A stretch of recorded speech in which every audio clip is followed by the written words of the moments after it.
இவர்தான் மாரிமுத்து. 35 வருடங்களாக அந்த தெருவில் அடுப்பை அணையாமல் வைத்திருந்த மனிதன்.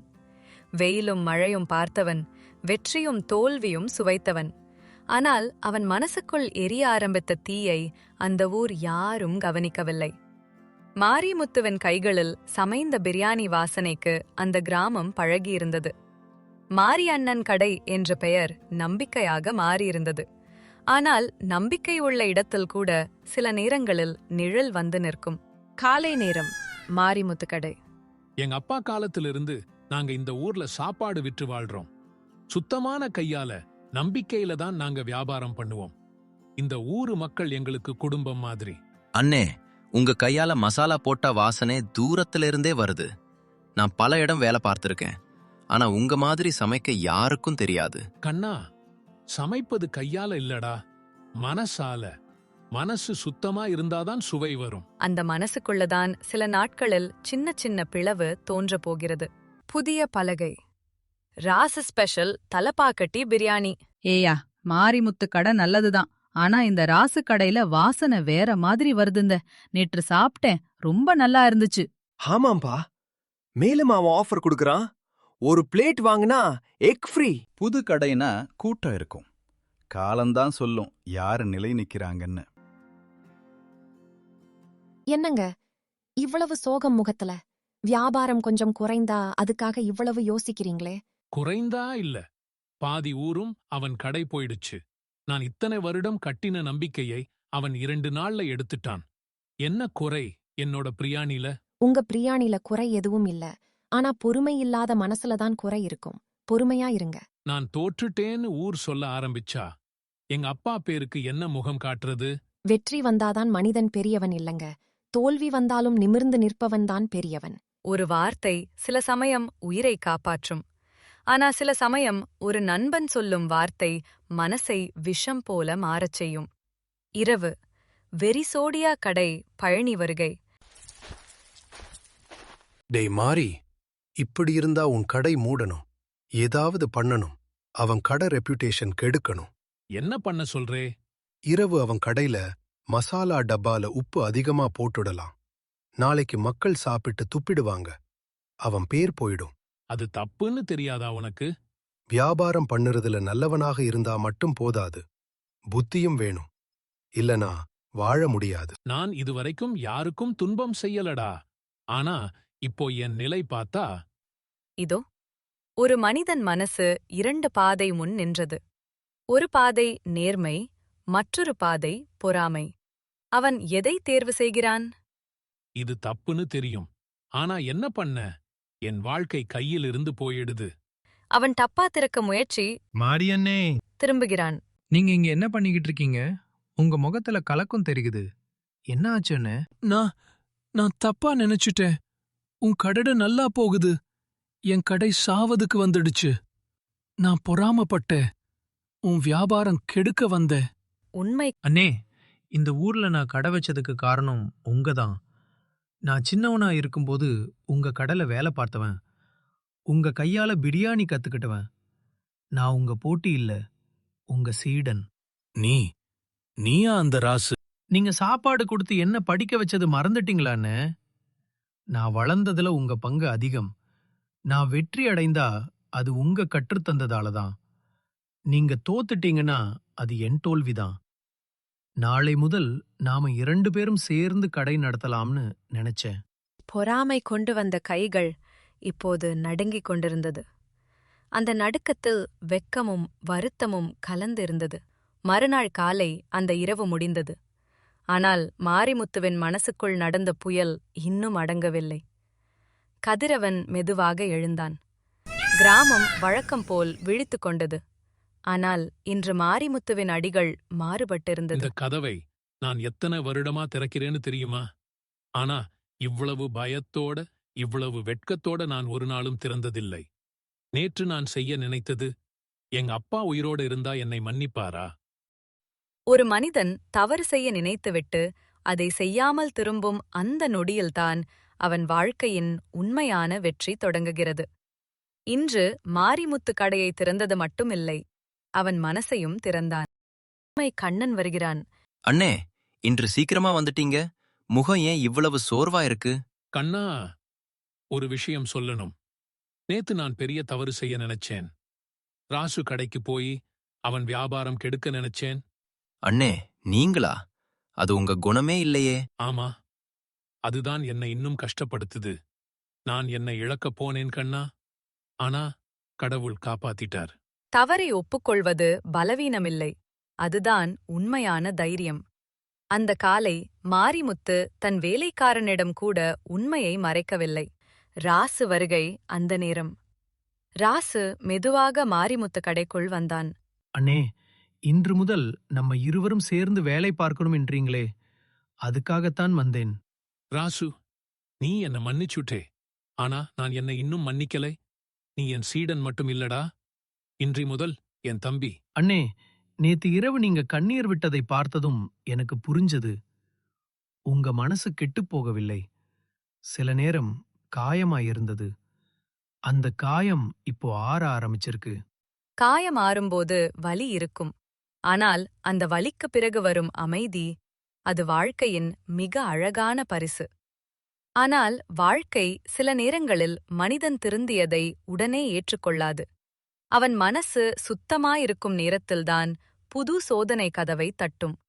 அதே காலை அந்த கடையின் பின்புறம் யாரோ நின்றிருந்தார். அவன் முகத்தில் சந்தேகமும் கோபமும் கலந்திருந்தது.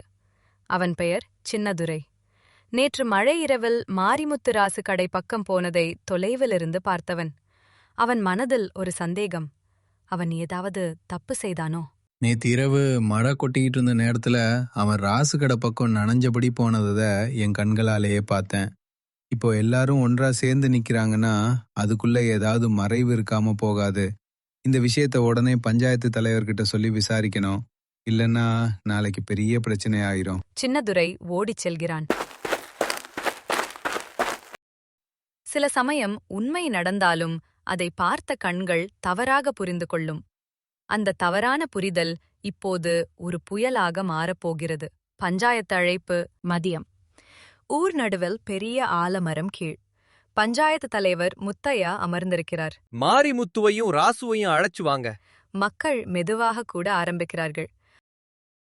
மாரிமுத்து நடுங்கியபடி நிற்கிறான். ராசு அமைதியாக அவன் அருகில் நிற்கிறான். மனசு திருந்தியவனுக்கு கூட பழைய நிழல் துரத்தும். பஞ்சாயத்து ஆரம்பம். சின்னதுரை சொல்றா, நேத்து மழை இரவு மாரிமுத்து ராசு கடை பக்கம் சந்தேகமாக சுட்டினான்னு. இதுல ஏதாவது உண்மை இருக்கா? அது சரிதானே, போட்டி இருக்கே. எதுவும் தெரியல, ஆனா விசாரிச்சுதான் ஆகணும். மாரிமுத்து கீழே பார்த்து கொண்டு நிற்கிறான். இதுதான் அவன் வாழ்க்கையின் இரண்டாவது சோதனை. முதலாவது, தவறு செய்ய நினைத்த இரவு. இரண்டாவது, உண்மையை ஒப்புக்கொள்ள வேண்டிய நாள்.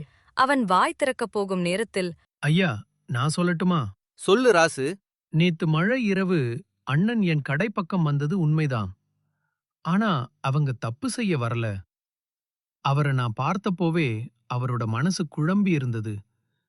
யாரோ தவறாக புரிஞ்சுக்கிட்டாங்கன்னா அது அவரோட தவறு இல்ல. மாரிமுத்தண்ணன் என்னையும் இந்த ஊரையும் கெடுக்க நினைப்பவர் இல்லை. மாரிமுத்து அதிர்ச்சியுடன் ராசுவை பார்க்கிறான். ஐயா, நான் சின்னவனாக இருந்தப்போ இந்த அண்ணன் தான் எனக்கு சாப்பாடு கொடுத்து வேலை கற்றுத்தந்தவர். அவரை சந்தேகப்படுவது எனக்கு கூட தாங்க முடியல. நான் தான் சொல்லுறேன், அவர் எந்த தப்பும் செய்யல. சில நேரங்களில் நாம் நம்மை காப்பாற்ற முடியாத இடத்தில் நம்மை நம்புகிற ஒருவன் நம்மை காப்பாற்றுவான். அந்த தருணத்தில் மாரிமுத்துவின் கண்களில் கண்ணீர் பெருகியது. மாரிமுத்து மெதுவாக முன்னே வருகிறான். ஐயா, ராசு என்னை காப்பாத்துறதுக்கு நன்றி. ஆனா உண்மை என்னன்னா, நேத்து நான் தப்பு செய்ய நினைச்சேன். அவன் கடை கெடுக்க மனசு வைத்தேன். ஆனா கடைசியில செய்யல. என்னால முடியல. மக்கள் அதிர்ச்சி. அப்படின்னா நீ ஒப்புக்கிறியா? ஆமா ஐயா, நான் நினைச்சது தப்புதான். ஆனா செய்ததில்லை. அதுக்கு காரணம் ராசுதான். அவன் என்னை நினைவூட்டினான் நான் யாருன்னு. மாரிமுத்து தோற்றவனில்லை, அவன் உயர்ந்தவன். ராசுவிடம் மன்னிப்பு. மாரிமுத்து ராசுவை நோக்கி திரும்புகிறான். ராசு, நீ என்னை நம்பி இவ்வளவு முன்னாடி பேசின. நான் உன்னை காயப்படுத்த நினைச்சேன். என்னை மன்னிச்சுடு. உன்ன மாதிரி தம்பி கிடைச்சது. அண்ணே, மன்னிப்பு கேட்கிற அளவுக்கு நீங்க தாழ்ந்தவர் இல்ல. பஞ்சாயத்து தலைவர் முடிவு. இதுதான் நம்ம ஊருக்கு எடுத்துக்காட்டு. தவறு நினைச்சவன் ஒப்புக்கிட்டான், அவன நம்பினவன் அவன காப்பாத்தினான். இது போதும். இந்த விஷயம் இங்கேயே முடிஞ்சது. மக்கள் கைத்தட்டுகிறார்கள். பஞ்சாயத்து முடிந்ததும் அந்த ஆலமரத்தின் கீழிருந்த சத்தம் மெதுவாக குறைய ஆரம்பித்தது. ஆனால் சில முடிவுகள் அங்கே எடுக்கப்படவில்லை. அவை மனித மனங்களுக்குள்தான் எடுக்கப்பட்டன. சரி, விஷயம் தெளிவாயிற்று. மாரிமுத்து தவறு செய்ய நினைத்தார், ஆனால் செய்யவில்லை என்று ராசு சொல்கிறான். அது உண்மை என்றால் இந்த ஊருக்கு பகை வேண்டாம். இருவரும் நேர்மையாக வாழணும். மக்கள் மெதுவாக களைகிறார்கள். ராசு, இவ்வளவு பேரு முன்னாடி நீ என்ன காப்பாத்தினே. நான் பேச முடியாமல் நிக்கிறப்போ நீ என்னை நம்பி பேசினே. நான் உன்னை கெடுக்க நினைச்சவன்டா. ஆனா நீ என்ன காப்பாத்தினே. என்ன மாதிரி மனிதனுக்கு நீ இவ்வளவு நம்பிக்கை கொடுத்தேன்னு நினைச்சா? எனக்கு என்னால என்னை பார்க்க முடியலடா. அண்ணே, நீங்க என்ன கெடுக்க நினைச்சீங்கன்னு நான் நம்பவே மாட்டேன். ஒரு நொடியின் கோபம்தான் அது. ஒரு நொடியின் பொறாமைதான் அது. ஆனா உங்க வாழ்க்கை முழுக்க அதல்ல.